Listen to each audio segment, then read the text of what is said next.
Hello everyone. Anjana की पहचान Hindi YouTube channel पे आप सबका फिर से स्वागत है। आज का हमारा विषय है हिंदी लोक भारती 10वीं क्लास का पहली इकाई का पाठ 4 मन। मन विकास परिहार जी का लिखा हुआ है। चलिए कवि परिचय बताते हैं। विकास जी का जन्म मध्य प्रदेश के गुना में हुआ है। हाइकू कविता लिखने वाले ये एक प्रसिद्ध कवि हैं। सन 2000 से 2006 तक इन्होंने भारतीय वायुसेना में नौकरी की है। पत्रकारिता के क्षेत्र में भी इन्होंने उल्लेखनीय कार्य किया है। हिंदी साहित्य में इनकी विशेष रुचि है। परिहार जी नाट्य गतिविधियों में भी संलग्न है। देखिए, आप सबको ऐसा लग रहा होगा कि हाइकू हाइकू शब्द आपके लिए नया होगा, तो सबसे पहले मैं हाइकू बता देती हूँ कि हाइकू क्या है। हाइकू एक जापानी काव्य विधा है। हाइकू यानी 3 पंक्तियों की कविता होती है। यह विश्व की सबसे लघु कविता कही जाती है। हाइकू कविता 5-7-5 अर्थात 17 वर्ण के ढांचे में लिखी जाती है। यह कविता आज भारत में सिर्फ हिंदी में ही नहीं बल्कि मराठी, गुजराती, बंगाली, मलयालम आदि भाषाओं में भी लिखी जाती है। चलिए पाठ की तरफ चलते हैं। प्रस्तुत हाइकू में काव्य के द्वारा कवि ने जीवन में घटित होने वाली छोटी छोटी समस्याओं को सीमित शब्दों में बांधकर अपने अनुभवों को व्यक्त करने का प्रयास किया है। घना अंधेरा, चमकता प्रकाश और अधिक, करते जाओ पाने की मत सोचो जीवन सारा, जीवन नया मझधार में डोले संभाले कौन, रंग बिरंगे रंग संग लेकर आया फागुन, कांटों के बीच खिलखिलाता फूल देता प्रेरणा। शब्दार्थ देख लीजिए। घना गहरा, प्रकाश रोशनी, मझधार नदी के प्रवाह का मध्य भाग अर्थात बीच का भाग, फागुन हिंदी महीने मार्च के महीने को कहते हैं, प्रेरणा प्रोत्साहन। भावार्थ देखिए। घना अंधेरा, चमकता प्रकाश और अधिक।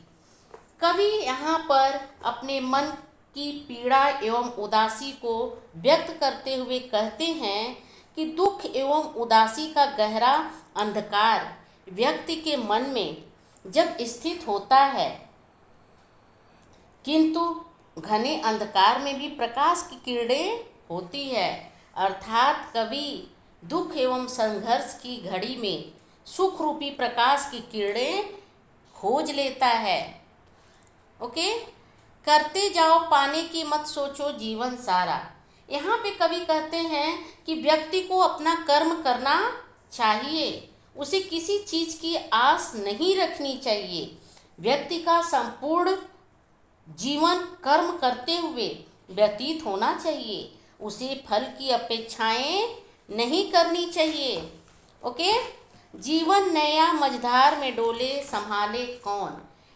देखिए, यहाँ पे कवि कहते हैं कि कभी कभी ऐसी स्थिति उत्पन्न हो जाती है कि व्यक्ति की जीवन रूपी नैया नाव संसार रूपी सागर में डगमगाने लगती है। ओके, उस वक्त व्यक्ति के मन में प्रश्न उठता है ओके कि ऐसी संकट की घड़ी में उसे कौन बचाएगा। पर मनुष्य को इस बात का ख्याल होना चाहिए कि उसे कोई बचाने नहीं आएगा, उसे सिर्फ उसके सत्कर्म ही उसकी सहायता करेंगे। रंग बिरंगे रंग संग लेकर आया फागुन। यहाँ पे कवि का कहना है कि फागुन का महीना अपने साथ रंग बिरंगे रंग लेकर आता है और व्यक्ति के जीवन में खुशियों की बहार लेकर आता है और मनुष्य को अपने सारे दुखों को भूलकर इस मौसम का आनंद लेना चाहिए, उनके रंगों में रंग जाना चाहिए। कांटों के बीच खिलखिलाता फूल देता प्रेरणा। देखो, यहाँ पे कवि का कहना है कि गुलाब का फूल कांटों के बीच में भी खिलकर अपनी खुशबू बिखेरता है, सदा मुस्कुराता है और मनुष्य को प्रेरणा देने का कार्य भी करता है कि कांटों में भी वो कैसे खिलकर मुस्कुरा रहा है। भले ही मानव जीवन में चारों तरफ संकट रूपी कांटे हों, दुखों का घेरा हो, व्यक्ति को उन संघर्ष एवं परेशानी रूपी कांटों से घबराए बिना निडरता से अपना जीवन जीना चाहिए। आगे देखिए, भीतरी कुंठा आँखों के द्वार से आई बाहर, खारे जल से धुल गया विषाद मन पावन, मृत्यु को जीना जीवन विष पीना है जिजीविषा, मन की पीड़ा छाई बन बादल बरसी आंखें, चलती सात पटरियां रेल की फिर भी मौन। शब्दार्थ देखिए, कुंठा घोर निराशा, खारा जल, यहाँ खारे जल का मतलब आंसुओं से है, विषाद अभिलाषा पूरी न होने वाला दुख, पावन पवित्र, विष जहर, जिजीविषा जीने की इच्छा रखना, पीड़ा कष्ट दुख, मौन शांत। भावार्थ देखिए, भीतरी कुंठा आँखों के द्वार से आई बाहर। कवि यहाँ कहना चाहते हैं कि असफलता से पीड़ित व्यक्ति के हृदय में घोर निराशा हो जाती है और उसके आँखों से आंसुओं के रूप में बाहर आती है, अर्थात रोने से उनको राहत मिलती है, दुख उनका दूर होकर सुकून का एहसास होता है। व्यक्ति की सारी कुंठा दूर हो जाती है और उसका मन जो है प्रसन्न हो जाता है जब आंसुएं बाहर आ जाती हैं। ओके, खारे जल से धुल गए विषाद मन पावन। यहाँ पे कवि का कहना है कि जब व्यक्ति की सारी अभिलाषाएं पूरी नहीं होती हैं, इच्छाएं पूरी नहीं होती हैं, तब मन से दुखी हो जाता है। ऐसे में उसके पास आंसू बहाने के सिवा दूसरा कोई चारा नहीं होता है। वह आंसू बहाता है, जिसकी वजह से उसके सारे दुख आंसुओं से धुल जाते हैं और उसका मन पवित्र हो जाता है। ये आप अपने ऊपर भी थोड़ा सा देखिए, जब हम लोग कैसे उदास होते हैं तो आंसू अपने आप बाहर आ जाता है और शांति मिल जाती है। मृत्यु को जीना जीवन विष पीना है जिजीविषा। कवि यहाँ पे कहता है कि जिसको जीवन मिलता है उसकी मृत्यु तो निश्चित होती है, फिर भी व्यक्ति के पास जीवन जीने की प्रबल इच्छा होती है। हर व्यक्ति अपने जीवन से बहुत अधिक प्यार करता है। देखा जाए तो जीवन जो है क्षणभंगुर है, फिर भी व्यक्ति इस जीवन रूपी विष को पीना चाहता है।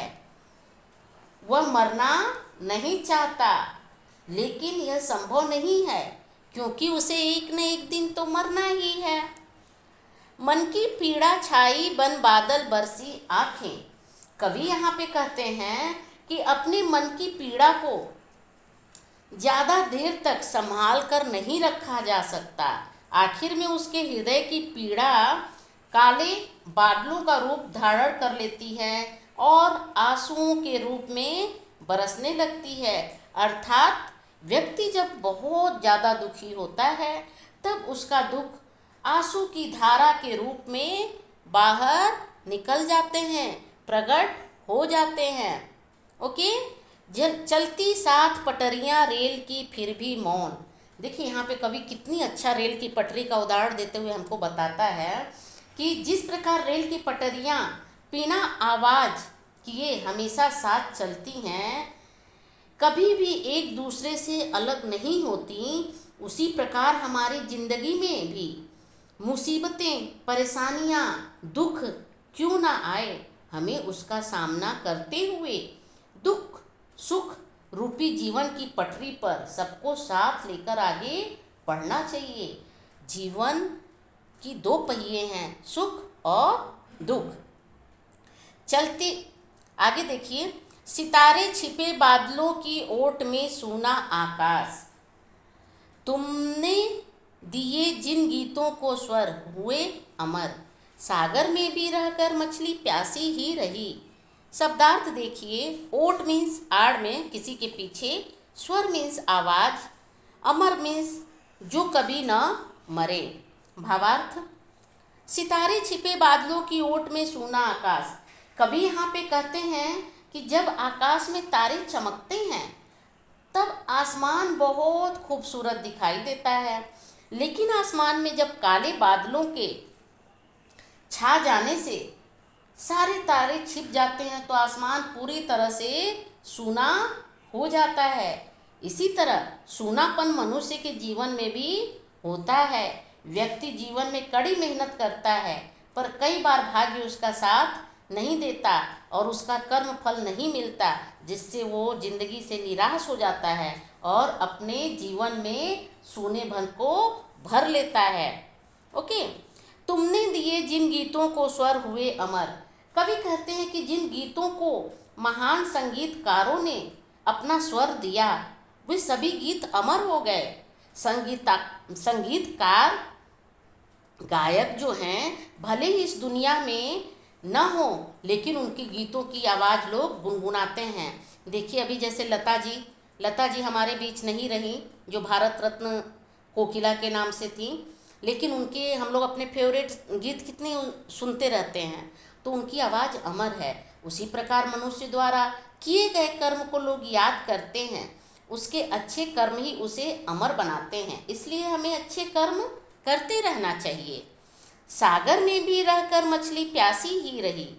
कवि का यहाँ कहना है कि मछली सागर में रहती है फिर भी वो उसकी प्यास नहीं बुझती। क्यों? क्योंकि सागर का पानी तो खारा होता है। ठीक उसी प्रकार संसार रूपी सागर में रहकर मनुष्य की इच्छा रूपी प्यास नहीं बुझती, क्योंकि वो हमेशा लालच करता है।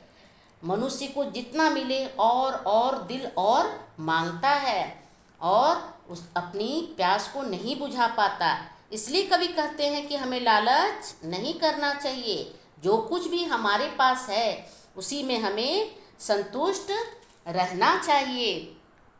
कवि ने बहुत अच्छी तरीके से हमारे जीवन का छोटी छोटी समस्याओं को सीमित शब्दों में बांधकर अपने अनुभव को व्यक्त किया है। आशा है कि आपको भी हमारे शब्दों के द्वारा अर्थ भावार्थ समझ में आया होगा, और मैंने कोशिश भी बहुत अच्छे ढंग से चित्रों के साथ बताने का प्रयत्न किया है। अगर आपको अच्छा लगा हो ये वीडियो तो प्लीज़ लाइक करें, शेयर करें और सब्सक्राइब करें। धन्यवाद।